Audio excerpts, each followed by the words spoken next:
दिल्ली में बढ़ते ध्वनि प्रदूषण को काबू करने के लिए अब प्रशासन ने सख्त रुख अपना लिया है। नई व्यवस्था के तहत शिकायत मिलने के बाद कार्रवाई में देरी की गुंजाइश लगभग खत्म हो चुकी है। सरकार ने ये साफ कर दिया है कि नियमों का उल्लंघन करने वालों पर 72 घंटे के अंदर कार्रवाई होगी और जरूरत पड़ने पर मौके पर उपकरण को जब्त भी कर लिया जाएगा।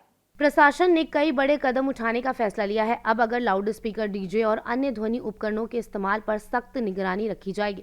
अगर तय सीमा से ज्यादा आवाज पाई जाती है या नियमों का उल्लंघन किया जाता है तो संबंधित अधिकारियों द्वारा 72 घंटे के अंदर कार्रवाई सुनिश्चित की जाएगी। यानी कि अब सिर्फ ये चेतावनी नहीं बल्कि सीधा एक्शन देखने को मिलेगा। खास बात यह है कि जरूरत पड़ने पर मौके पर ही साउंड सिस्टम या उपकरणों को जब्त कर लिया जाएगा। प्रदूषण नियंत्रण से जुड़ी एजेंसी ने नया स्टैंडर्ड ऑपरेटिंग प्रोसेस तुरंत प्रभाव से लागू कर दिया है। अधिकारियों का मानना है कि इससे शिकायतों का तेजी से निपटारा होगा और लोगों को राहत मिलेगी। अब हर शिकायत को व्यवस्थित तरीके से दर्ज कर उसकी मॉनिटरिंग भी की जाएगी। रेजिडेंशियल, कमर्शियल और इंडस्ट्रियल इलाकों में शोर फैलाने वाले उपकरणों पर विशेष निगरानी रखी जाएगी। यदि किसी भी स्थान पर निर्धारित समय सीमा से ज्यादा आवाज सुनाई जाती है तो पुलिस और प्रशासन की संयुक्त टीम कार्रवाई करके उपकरण को जब्त कर लेगी। नियमों के तहत सिर्फ चालान काटने तक ही कार्रवाई सीमित नहीं रहेगी। ध्वनि प्रदूषण करने वाले उपकरणों को मौके पर ही सीज कर दिया जाएगा और साथ ही भारी पर्यावरण जुर्माना भी लगाया जाएगा। इससे नियमों का उल्लंघन करने वालों पर बड़ा एक्शन होने वाला है। रात 10 बजे से सुबह 6 बजे तक बिना अनुमति लाउड स्पीकर या तेज आवाज वाले उपकरण चलाना पूरी तरीके से प्रतिबंधित रहेगा।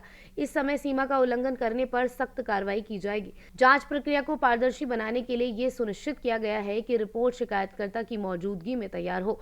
शहर में पहले से ही सक्रिय रियल टाइम मॉनिटरिंग स्टेशनों में मदद से शोर के स्तर पर लगातार नजर रखी जा रही है। नई व्यवस्था को लागू होने के बाद ये सिस्टम प्रभावी और भूमिका निभाएगा। ये सख्ती केवल पब, बार या रेस्टोरेंट तक सीमित नहीं है। रिहायशी कॉलोनियों से लेकर फैक्ट्रियों और व्यावसायिक क्षेत्रों तक हर जगह इन नियमों का पालन अनिवार्य होगा। अब ऐसे में देखने वाली बात ये होगी कि इस नियम का जमीनी स्तर पर कितना असर पड़ेगा। क्या वाकई दिल्ली के लोगों को शोर से राहत मिलेगी? फिलहाल प्रशासन का ये साफ संदेश है कि नियमों का पालन करें वरना कार्रवाई के लिए तैयार रहें।